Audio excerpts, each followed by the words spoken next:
Hello friends, फुकटचे सल्ले या चॅनलसाठी मी अतुल सुदे आज एक पुढला फुकटचा सल्ला घेऊन.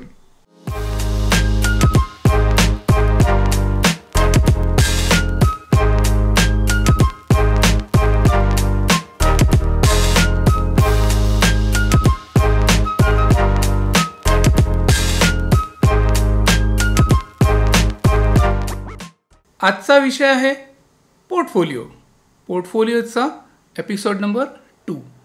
एपिसोड नंबर 1 मध्ये आपण पोर्टफोलिओ या संदर्भात थोडी माहिती आधी घेतलेली आहे. आज आपण थोडीशी अधिक माहिती घेणार आहोत पोर्टफोलिओ याच विषयावर. आपण मागच्याच एपिसोडमध्ये हे बघितलं की पोर्टफोलिओ ही आपल्या करिअरची पहिली पायरी आहे.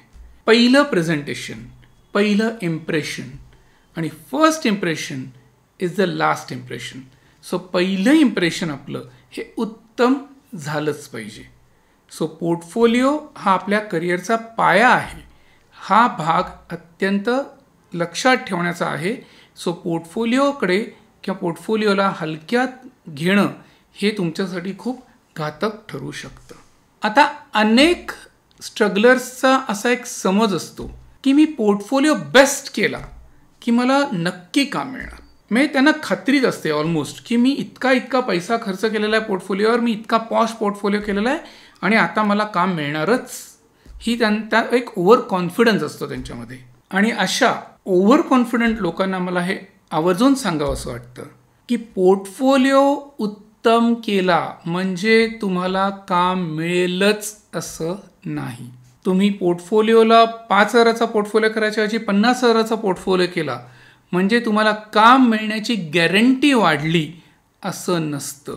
मुळात होतं काय की पोर्टफोलिओ का करतो आपण, पोर्टफोलिओ का करायचा, तर तुम्ही प्रत्येक ठिकाणी प्रत्येक वेळेला प्रत्येक योग्य त्या माणसासमोर पोचू शकत नाही फिजिकली, पर्सनली. मग अशा ठिकाणी तुम्ही तुमचे फोटो पाठवता, तुमचा पोर्टफोलिओ पाठवता आणि तुमचा पोर्टफोलिओ हा तुमच्यासाठी त्या व्यक्तीसमोर तुमचं प्रेझेंटेशन करतो. तुम्ही कोण आहात, कसे आहात याचं प्रेझेंटेशन त्या तुमच्या फोटोंच्या माध्यमातून त्या प्रोडक्शन हाऊस किंवा डिरेक्टरसमोर ते होत असतं. सो पोर्टफोलिओ हा उत्तम असणं हा गरजेचीच गोष्ट असते. पण पोर्टफोलिओचा उपयोग हा फक्त तुम्हाला ऑडिशनसाठी कॉल द्यायचा की नाही हे ठरवण्यासाठीच होत असतो. मुळात कुठलाही डिरेक्टर किंवा कुठलंही प्रोडक्शन हाऊस जेव्हा कास्टिंग करत असतं त्यावेळेला कागदावर लेखकांनी काय कॅरेक्टर्स लिहिली आहेत, ती कशी आहेत, काय आहेत याचं एक ब्रॅकेट ठरलेलं असतं.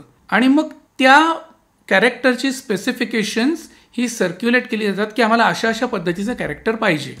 मी अनेक स्ट्रगलर्स, अनेक ऑडिशन ग्रुप्सचे मेंबरही असतात. आजकाल असे व्हॉट्सअप ग्रुप, फेसबुक ग्रुप्स असे खूप तयार झालेले आहेत. त्या ग्रुपमध्ये तुम्ही मेंबर म्हणून जेव्हा ॲड होता त्या अनेक स्ट्रगलरना अशा ऑडिशनच्या न्यूज किंवा त्याचे नोटिफिकेशन्स दिसतात. त्याच्यामध्ये डिक्लेअर केलेलं असतं की आम्हाला अशा पद्धतीचा माणूस पाहिजे किंवा अशा पद्धतीचा कलाकार पाहिजे की अप मार्केट असेल, डाऊन मार्केट असेल, रूरल असेल, अर्बन असेल, काही असेल. मग या पद्धतीची एक रिक्वायरमेंट त्यांनी दिलेली असते आणि अशी अपेक्षा असते की त्या रिक्वायरमेंटमध्ये जे कोण स्ट्रगलरना असं वाटेल की आपण त्या रिक्वायरमेंटमध्ये फिट बसतोय त्यांनी त्यांचे फोटो आम्हाला पाठवा हे अपेक्षित असतं. सो तुमचं काम एवढंच असतं की त्यांच्या रिक्वायरमेंटमध्ये तुम्ही बसताय, असं त्यांच्या गरजेमध्ये तुम्ही फिट होताय असं जेव्हा तुम्हाला जाणवतं तेव्हा तुम्ही तुमचे फोटो फॉरवर्ड करायचे असतात. जसे तुम्ही तुमचे फोटो फॉरवर्ड करता तसे इतर 25 लोक 50 लोक पण ते फोटो पाठवत असतात. मग डिरेक्टर काय करतो, त्या फोटोंना सगळ्या फोटो चेक करून त्या फोटोंवरून ज्यांच्याबद्दल त्याला असं वाटतं की येस हा माणूस करेक्ट आहे की हां ह्यालाही बोलवायला हरकत नाही, ह्याला बोलवायला हरकत नाही, हे फील त्याला ज्या फोटोंमधनं येतं त्या लोकांना ऑडिशनला कॉल दिला जातो. सो मुळात तुम्हाला ऑडिशनला कॉल द्यायचा की नाही हेच ठरतं पोर्टफोलिओवर. मग तुम्हाला ऑडिशनला कॉल येतो किंवा येत नाही, तुमचं कसं इम्प्रेशन पडेल त्यानुसार. बरं, तुम्हाला ऑडिशनला कॉल आल्यानंतर तुम्हाला जेव्हा ऑडिशनला कॉल दिला जातो तेव्हा त्याच रोल करता अजून 25 लोकांना पण तिथे बोलवलेलं असतं. मग त्या सगळ्या 20-25 लोक जी तिथे गोळा होतात त्या सगळ्यांना एक स्क्रिप्ट दिली जाते किंवा तुम्ही काहीतरी सेल्फ प्रेझेंटेशन करा असं सांगितलं जातं आणि तुमचे परफॉर्मन्सेस तिथे चेक केले जातात. मग त्या 25 लोकांमध्ये जो सगळ्यात बेस्ट परफॉर्म करेल त्याला तो रोल मिळतो किंवा त्याला कास्ट केलं जातं. ज्या लोकांचा परफॉर्मन्स त्याच्यापेक्षा डावा ठरतो त्यांना रिजेक्ट केलं जातं. मग काही वेळेला असंही होऊ शकतं की ज्याचं सिलेक्शन झालं आहे त्याचा पोर्टफोलिओ हार्डली 5-7 हजाराचा पण असू शकतो आणि ज्याचं रिजेक्शन झालं आहे त्याचा पोर्टफोलिओ 50 हजाराचाही असू शकतो. पण मुळात पोर्टफोलिओमुळे तुम्हाला फक्त ऑडिशनला बोलवायचं की नाही एवढ्याच करता पोर्टफोलिओ असतो. पुढे तुमचं सिलेक्शन तुम्ही परफॉर्मन्स कसा केला आहे त्या ऑडिशनमध्ये किती बेस्ट केला आहे त्याच्यावर तुमचं सिलेक्शन किंवा रिजेक्शन ठरतं. मग अनेक लोकांना म्हणतात की शेवटी ऑडिशनवरच जर सगळं ठरणार असेल तर आम्ही पोर्टफोलिओला खर्च का करू.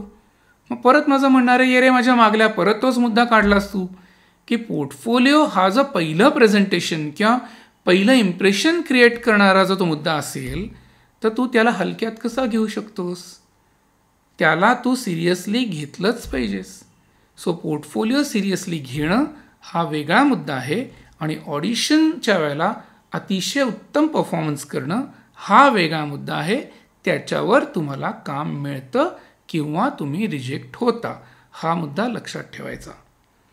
अजून एक मुद्दा मला नमूद करावा वाटतो की काही आत्तापर्यंत मला असे महाभाग भेटलेले आहेत की त्यांचं असं म्हणणं असतं की आम्ही तुम्हाला एवढे पैसे देतोय तुम्ही मागाल तेवढे पैसे आम्ही तुम्हाला पोर्टफोलिओ करण्याकरता देतोय मग ही तुमची नैतिक जबाबदारी आहे की तुम्ही आम्हाला काम दिलं पाहिजे.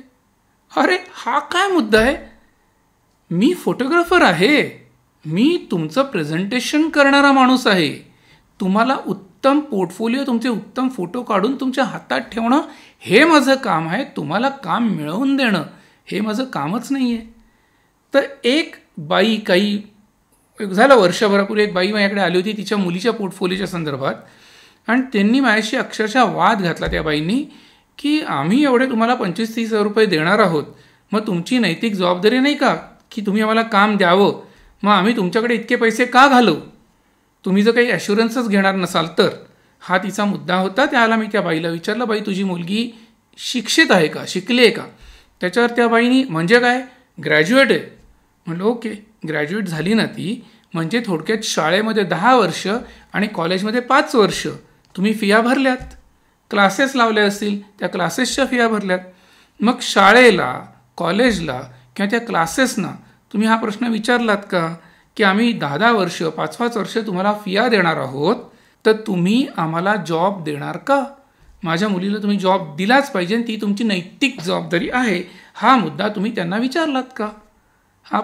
हा प्रश्न मी त्या बाईला विचारला.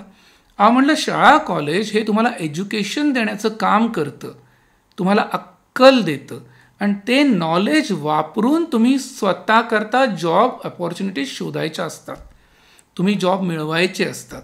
Same thing goes over here की मी फोटोग्राफर आहे मी एक कलाकार म्हणून तुझं उत्तम प्रेझेंटेशन करणं हे माझं काम आहे. उत्तम प्रेझेंटेशन करून ते पिक्चर्स मी तुझ्या हातात ठेवणं हे माझं काम आहे. मग तुझ्या हातात आलेले पिक्चर्स उत्तम प्रकारे जास्तीत जास्त लोकांपर्यंत पोचवणे आणि सेल्फ प्रेझेंटेशन उत्तम साधून ऑडिशन्स उत्तम परफॉर्म करून मग काम मिळवणे ही तुझी जबाबदारी आहे माझं काम नाही. सो हा मुद्दा प्रत्येक स्ट्रगलरनी लक्षात ठेवावा की पोर्टफोलिओ शूट करणाऱ्या फोटोग्राफरला हे त्याची काही जबाबदारी नसते की तुम्हाला काम मिळवून देईल.